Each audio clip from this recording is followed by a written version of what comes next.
So mga par, matapos nga po sinuspindi si Janevic Alimcanoli, ang Unified Middleweight Champion dahil nagpositibo ito sa bawal na gamot para sa unification fight nito kontra kay Lara noong December, kung saan mga idol, pinarusahan si Janevic ng 1 taon na suspension pero hindi sa kanya babaklasin ang kanyang titulo sa 160 pounds. Bali Unified Champion pa rin ito mga idol, pero sa kakapasok lang po na balita mga boss, hindi lang pala drug test ang problema na kinakaharap ni Janevic dahil suspendido din ito mga idol sa lahat ng commission indefinitely. Ibig sabihin nito mga idol, mananatiling suspendido si Janevic kahit tapos na ang 1-year ban nito sa boxing sports sa rason na nagpositibo ito sa bawal na gamot. At ang dahilan nito mga idol, nagkaroon pala ng medical issue ito si Janevic sa huling laban niya, kung saan nakaranas daw ito ng sobrang pananakit ng ulo, pagsusuka at iba pa. O di kaya para sa iba mga idol, na mini-stroke daw itong si Janevic matapos ang laban nito noong Mayo 2025, kaya indefinitely ang suspension nito sa commission. Well, para sa atin mga idol, hindi naman tayo doktor, pero malaking issue talaga ito para kay Janevic. Hindi biro mga idol ang mini-stroke na tinatawag. Kumbaga meron ka na history sa brain attack, at alam nyo naman ang boxing sports, pukpukan ng ulo ang sports na to. Delikado talaga ang sports na to para kay Janevic dahil meron na itong history ng mini-stroke.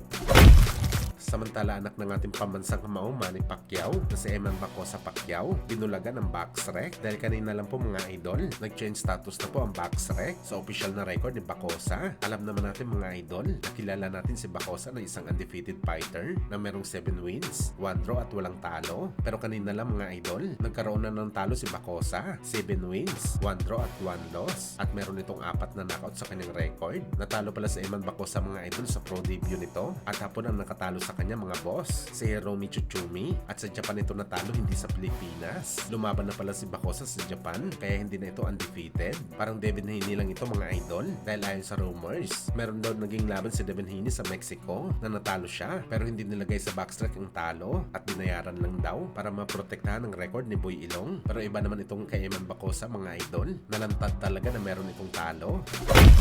Sa kabilang banda naman mga idol, ayon nga po sa rumors galing sa mga kilalang boxing site, walang pinagbago daw sa laban ni Pacman at Floyd sa September. Pareho daw itetest ang dalawang legend, at request daw ito mga idol ng kampo mismo ni Floyd para makasigurado na walang dayaan sa bakbakan ng dalawang legend. Well, tama naman talaga yan mga idol, kailangan talaga itest ang bawat boxer, hindi porket kurang na si Pacman at Floyd, wala ng drug testing. At isa pa, kampante naman tayo sa resulta ni Pacman dahil na-test na ito ng bada sa laban nito kay Barrios, at negative ito mga idol. Wala pang 1 taon. Ang ayaw lang talaga natin maulit mga idol noong 2009 na gusto ipatest ni Floyd si Pacman na mabuti, yung tipong merong extra drug test, pero kay Pacman lang, hindi sa kanya. Hindi naman kasi patas yun mga idol. Kung ano ang i-test kay Pacman, yun din dapat ang i-drug test kay Floyd. Panigurado si Pacman walang problema, kahit araw-araw ito kunan ng dugo at i-test. Papayag talaga si Pacman dito, basta araw-araw din kukunan ng dugo si Floyd para i-test.